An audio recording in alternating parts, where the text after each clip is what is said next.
You're watching PEGRI TV, Rhode Island's public access channel. The wheel is turning and you can't slow down. You can't let go and you can't hold on.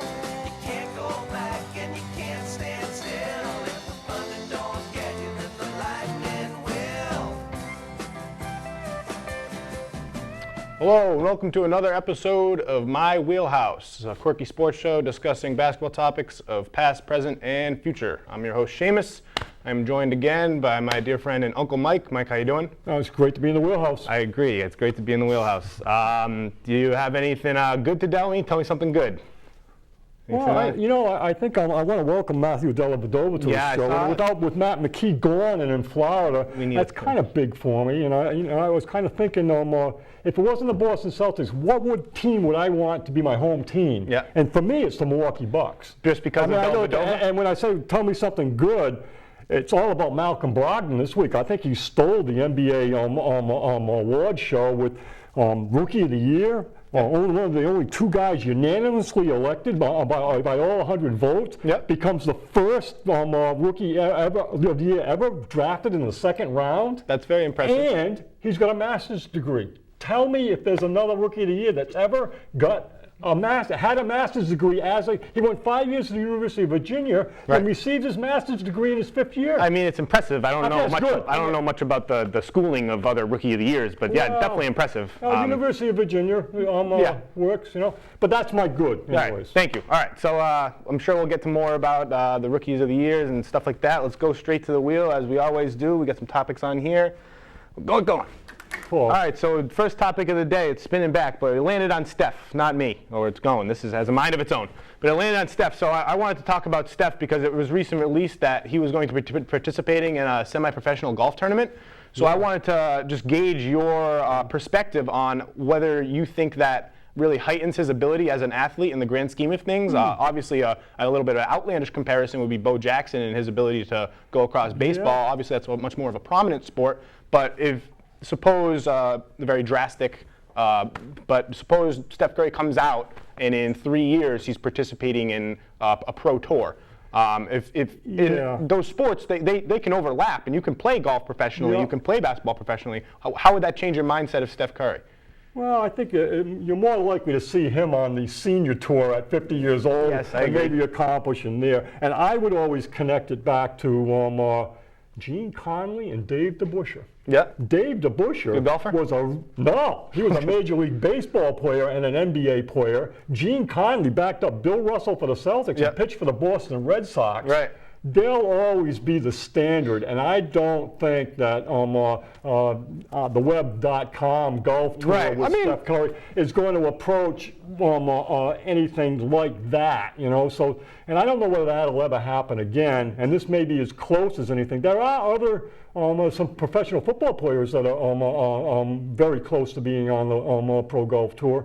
I think it says something weird about the sport of golf also. Yeah, it's just not as credible maybe if you're participating in that as well. The handle and the shot and all that. I think he would need to be really, really impressive. Like he would need to be like a four-time pro tour champion for me to be okay, well, now he can stack up against multi-sport athletes. I don't even know what his handicap is, so I don't know how he's going to succeed. The only time I've ever seen him play is like YouTube videos, him playing with like Barack Obama. But like, I don't know. I saw the news and I thought it was interesting. All right, we'll move on. Whatever, I'll stop. Maybe I should have tightened it up a little bit tighter, but we'll see. Oh. Don't stop on Steph again. Wow. My name. All right. Something I want to talk about. So I thought an interesting tidbit that I saw today was that, or it actually happened yesterday, the Sacramento Kings signed Bogdonoviches. See, this isn't Bogdanovich that played on the Wizards. This is a completely different Bogdanovich. The Bogdanovich on the Wizards is Bojan Bogdanovic, and his first name is spelled B-O-J-A-N. And the Bogdan that just got signed is A-N. They're not related, and they have one letter difference in their name. How crazy is this? And they're not even from the same country. I'm boggled. I mean, I have a hard enough time with guys with the same first name, or adapting to the Greek freak and trying to say that thing. No. Never mind double Bogdonoviches. Bogdonoviches. They're not related. Both on the same team. What position do they play? So Bojan, who's in the league already, who played in the Wizards and the Nets, he was like a 2-3, and this guy is more of a 2-1. So they play a very similar position. Apparently, the guy coming over now to the Kings is a very similar game style, though. He's kind of like a scorer, shooter. He seems to be an okay defender. I watched a little bit of his tape, but he seems pretty intriguing. I just thought it was really funny. It was popping up on my notifications the other day, and I was so confused because I saw it. I was like, he didn't get signed with the Kings. He's already on the Wizards. His free agency hasn't started yet. How is this happening? Well, I hope it doesn't say something about the Kings, because I don't know whether they're headed in the right direction. Some people seem to think that things are going well for them. I'm not quite sure that they're going to surface at all. I don't like them trading Zach Collins. I thought Zach Collins was he was way at the top of my list, and a lot of people are down on Portland's draft. But Sacramento, I'm not sure. So if they think... Yeah, I think they just probably wanted more assets because they have so many holes in their team. But maybe we'll talk about that more when it lands on the draft, if it lands on the draft. Maybe the wheel's off balance and it keeps going to the top or something. Who knows? Yeah, you're going to have to play with it. Oh, yeah. Your turn. Oh. Landed on you. Okay. I got to go the big three. Big three. It's on there, but I know you want to talk about it. So let's talk about it now. I'm ready. Yeah, let's go. Look, I went into this thing thinking that the Olympics is going to have a 3-on-3 for a gold medal. Right. How bogus can you get? What are they going to do? Have a 3-point shootout at halftime of the championship game for another gold? But then when I saw this thing, the way it's branded, the way it's marketed, I had no knowledge of Ice Cube at all. I ended up liking the guy. I ended up seeing things in that 3-on-3 that really intrigued me. I don't know whether it's going to end up being a like the XFL, but there were 15,177 people there. Yeah. And we can talk more about that when we get to the spin, because to me, I watched the whole thing. I was intrigued. I watched 4 hours of the three.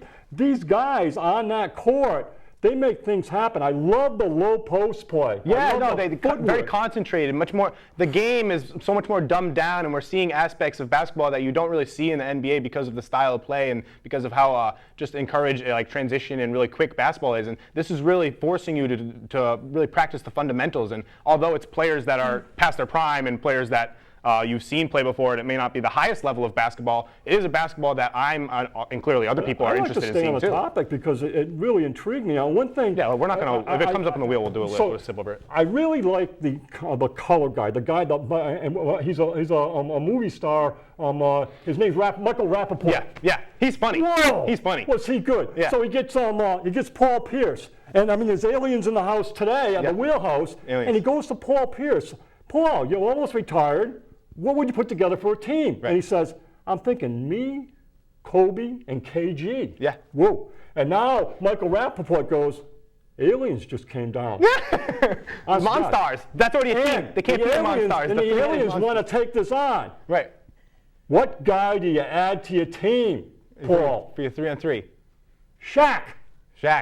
He was dominant. Now, I'll continue this because also in the beginning of the show, they go, an NBA official goes, what NBA team would you enter in this? Right. And he goes, Harden, Durant, and Porzingis. Wow. The point that Pierce and this guy are making is that the size is going to dominate in this 3-on-3, and you see it. I've never seen Kwame Brown play better. He played great. I watched highlights of him. I was surprised. It's got to be because of the format. He can't be really good. No, he's not. There's lots of spacing, so your weaknesses aren't Jermaine as exposed. O'Neal was real good. Yeah. Rashad Lewis took it down in a post. He was incredible. And he looked really, really good. He scored the most points in the day. He had like 27 or something like that. The point is, Pierce attacking the aliens with Shaq. Right. And the NBA saying Porzingis is that size is going to really mean something if they can plug a shooter. You got to be a shooter more. Yeah, that's what I was going to say. Although Shaq's not. No. But Pierce says the power. That's what he wants to take the aliens on with, is the power. Right. And that's going to be unstoppable in this game in the low post because you can't help the same way. Right. No, you can't.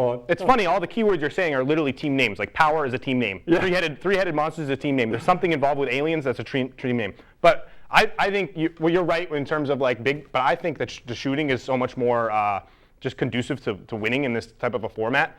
We saw, like, I think there's 4 games because there's 8 teams. I think 3 of the games were decided on a make or miss buzzer beater. So they don't play with a time. They play to a limit. You play to 60. So Ricky Davis, I don't know if you saw that one. Ricky, wrong way, okay, Davis. but he had a good game before that. He had 23. Pretty Ricky he had Davis. 23 of like 58 points or something like that. And he like dribbled out the clock, not the clock, but whatever it was, and tried to shoot a pull-up three for the win and bricked it, and the other team ended up winning. On the other side of that, Deshaun Stevenson, you remember him, the really brash guy, he hit a game-winner three for the win. And then Rashard Lewis shot a game-winning three to win, got fouled, ended up hitting a game-winning free throw. So it seems like the more transferable skills of shooting, and I was predicting that Rashard Lewis was going to be the best player in this league, and it showed. He had 27 points, and he had a game-winning shot. Got to talk about the 4 spot. Yeah. I think the 4 spot is ingenious. It's so not, smart. Not that they drew a line, but that they put these 2 big circles with a 4 on it at 30 feet. And if you get your foot anywhere in it and you make it, you got the 4. I mean, we've talked before of what we would bring to the NBA game. Right.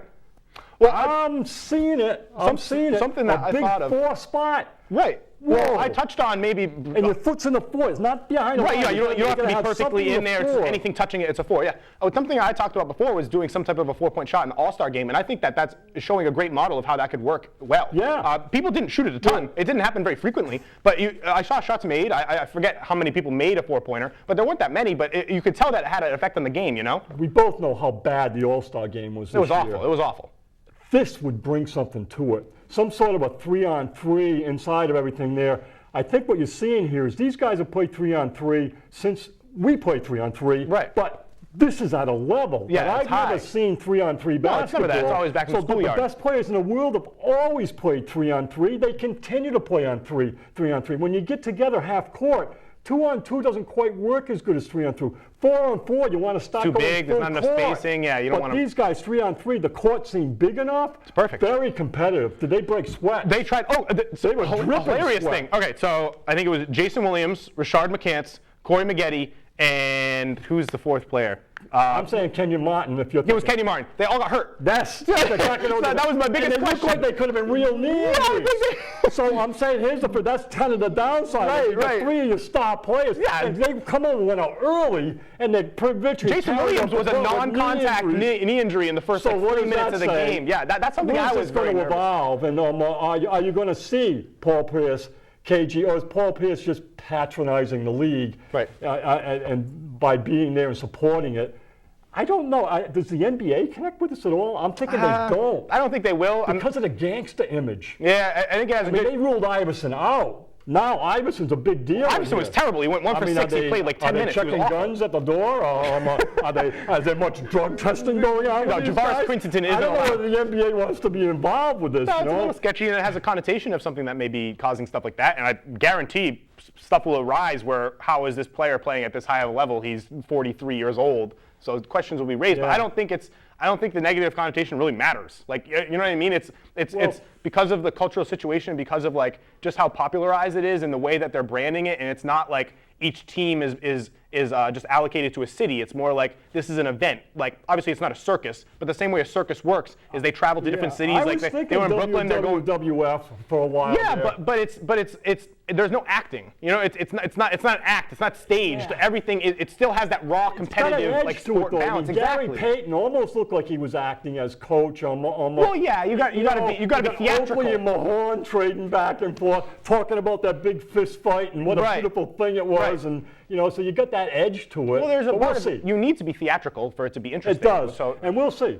As the weeks go on, whether 15,177 will show up and whether they can plug in for 4 hours of 3-on-3 basketball in front of them or not. Right. Remains to be seen. So I had a couple statistics. So I wanted to bring up that AI went 1 for 6, which was very weird. I already said Rashard Lewis was the high point scorer of the day with 27. Deshaun Stevenson had a game-winning 3.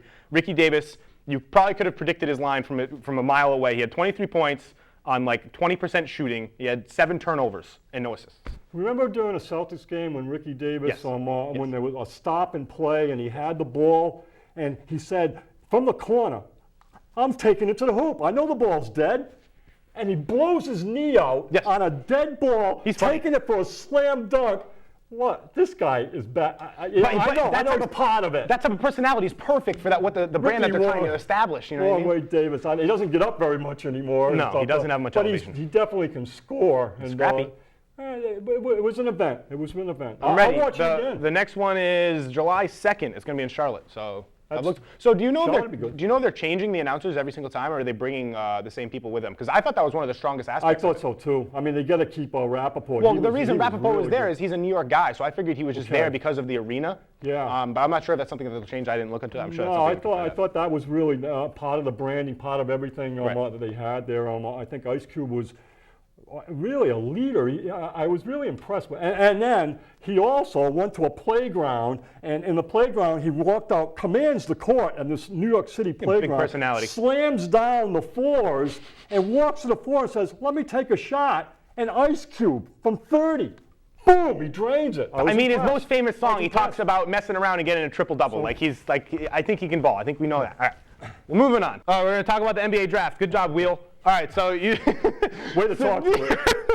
So there's a lot of things to discuss. You were saying overall that you thought that the top picks were overrated and that the value in the draft may have been in the middle rounds. You just touched on how the Kings. Where do you want to start with this? I don't know. Yeah, well, I think we'll probably start with the Celtics. That was what really our focus was locally. Right, obviously. And all the hype leading up to it was great. Are they in the hunt for Porzingis? Is that going to happen? Is Paul George? I love the did you see the fake news that came out with the head honcho from Adrian, what's his name? Wojnarowski. All right, so he comes out, and all of a sudden, Scal and Draper and the other guy are there, and they go, here it is, hot, breaking news. Right. Adrian Wojnarowski says, the Celtics and Paul George, it's real close.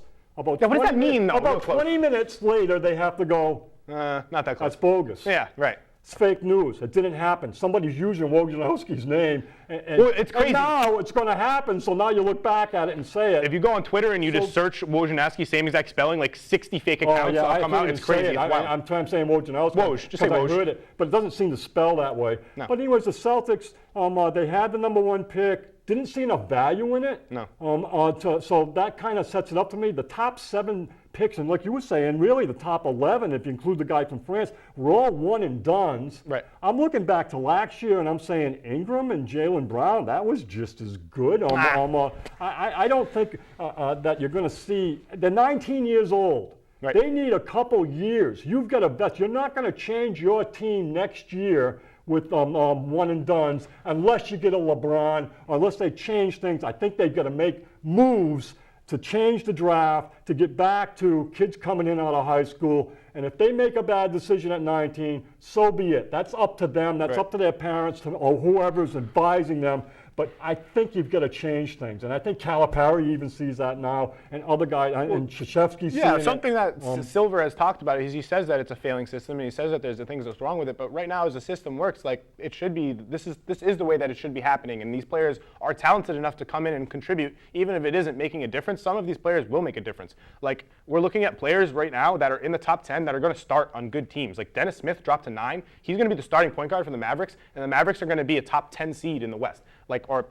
They're not going to be a bottom 5 team in the West. So it's just like I'm seeing players that are coming into teams, whether it's a good team or a bad team, and they're going to be forced to be leaders already, and they're going to be just instilled with leadership qualities just because that's what they're going to be forced to do. De'Aaron Fox was the 5th pick. He's coming in. He's immediately the best player on the Kings. 19 years old. Exactly. No, and obviously the situation is very drastic for Jason Tatum coming to #1 seed overall. But if you look across the whatever spectrum, the coast, the spectrum, whatever it is, it's Alonzo Ball. He's on a bad team, but he's coming in and he's showing leadership qualities that he's going to be able to lead a team. And now his dad's talking all the hoopla about them being a playoff team. How about their branding? The triple B, ball, tie. It's a nice bow tie. I like the bow tie. I think he looked good. Oh, when I was going to say, if I had to pick a chump, how about that guy from Wake Forest wearing the $1,300 Louboutin sneakers? Yeah, and they were ugly sneakers. They were gross. How do you say it? Do you say Louboutin? Is that how you say them? Louis Vuitton? No, there's Louboutin. There's a B? There were also 6 guys that wore slippers.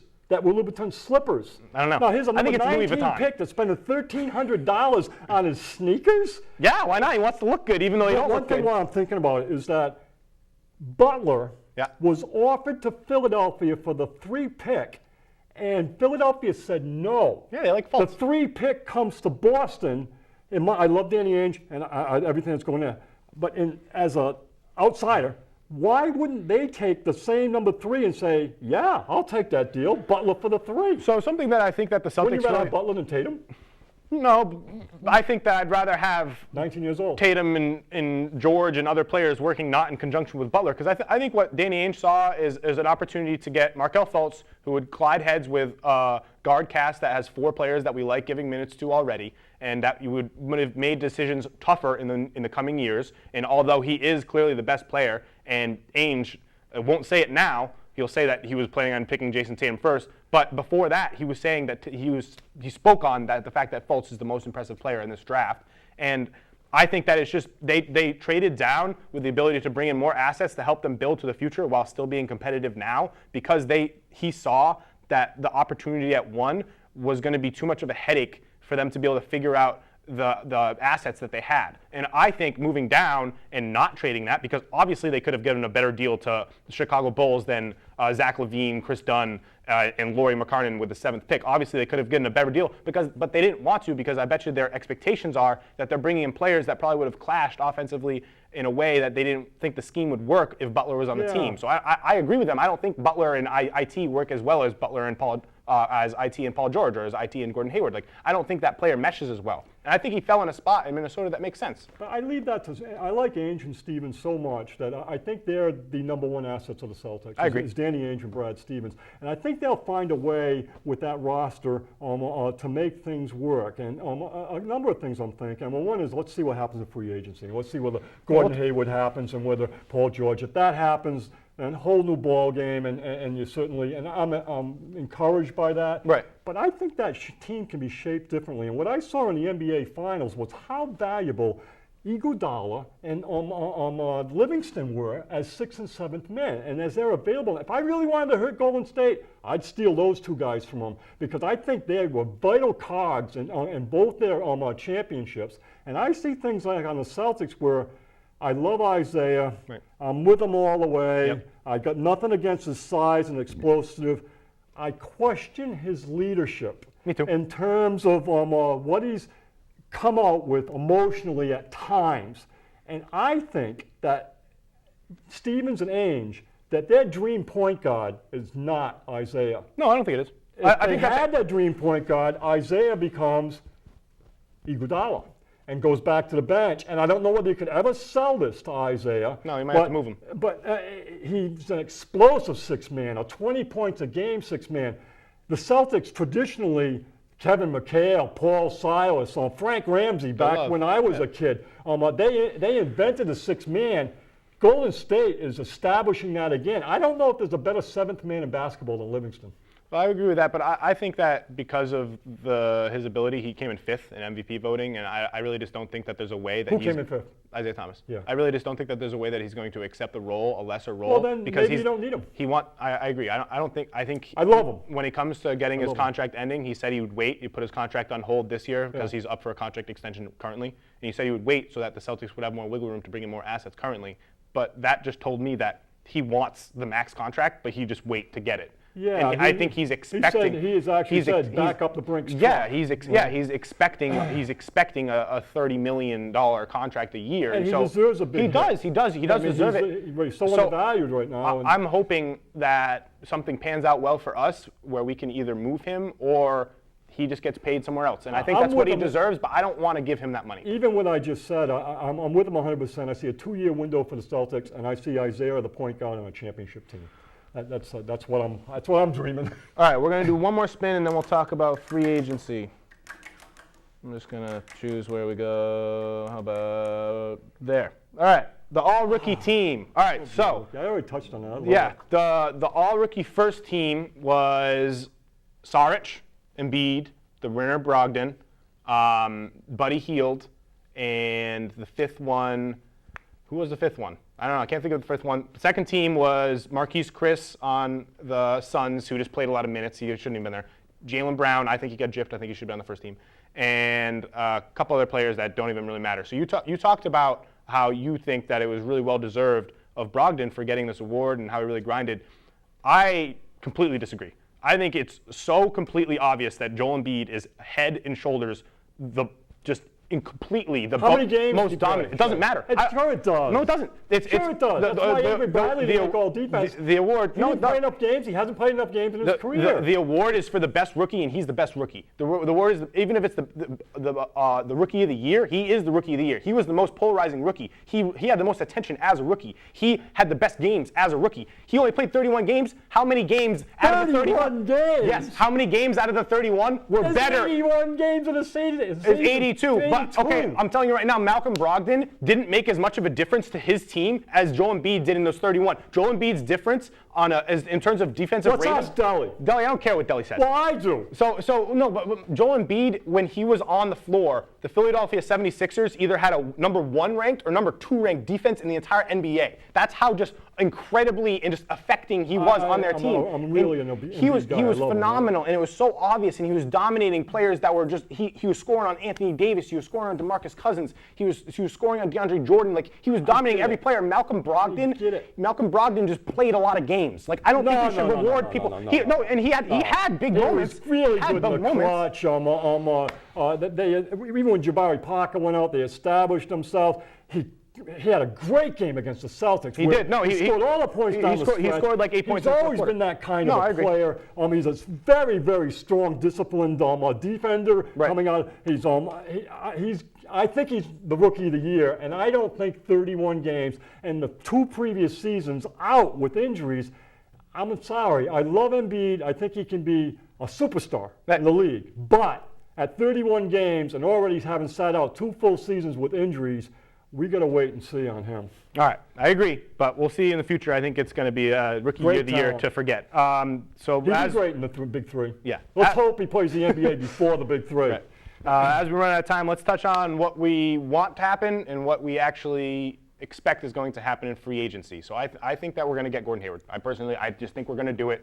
The only thing that makes me think that we're not going to do it is a bunch of like 8-year-old middle schoolers are sending letters to Gordon Hayward that we love you and we want him to stay over in Utah. But I think we're going for him, and I think we're going to go for Paul George. I don't know whether that means we're going to get Paul George, but then I think that they do have a list of priorities after Paul George. You touched on Iguodala. I bet you that he's somewhere on their list, probably around 7 or 8 of the players that they're going to target if they don't land Paul George. But I don't know. What do you think?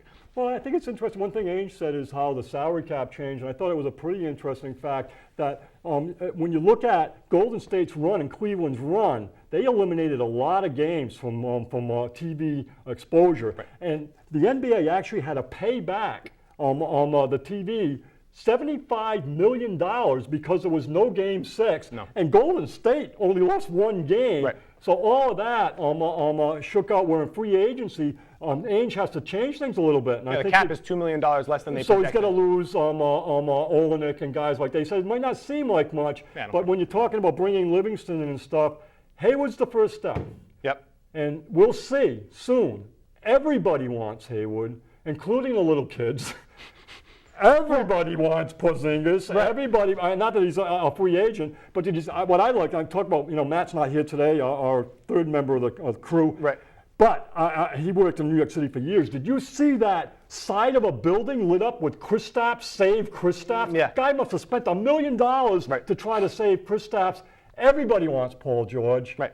They got a real challenge making this thing happen. So so let's see. Yeah, something that I see is I think that we can above and beyond because of the assets that we have, we can give the best offer for Paul George. So I think if we want Paul George and Paul George and the Pacers are willing to give it, we're going to get him. But I want certain things kind of more than I want Paul George because he is a rental. He has expressed his ability, his desire to go to LA already. So what I want is DeAndre Jordan.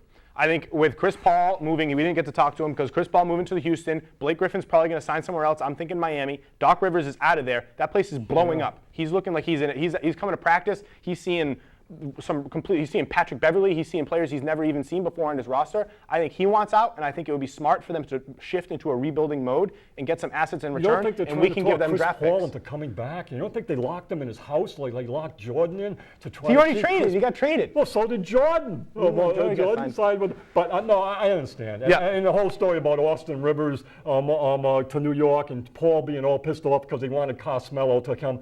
That all shakes out where the Clippers in a lot of trouble. Hey, it's certainly interesting. It's been a wonderful 2 weeks of NBA basketball, basketball in general. So much going on. We'll have to wait and see what finds out. I'm very excited. That's all the time we had today. Thank you very much for joining us. Mike, thanks again. I'm sure you'll be back on plenty more times. I appreciate the time. And Deli says hi. And Ben Simmons still doesn't have a ball. Ben Simmons doesn't have a ball. Deli's got a ball. All right. Thank you. Have a great day.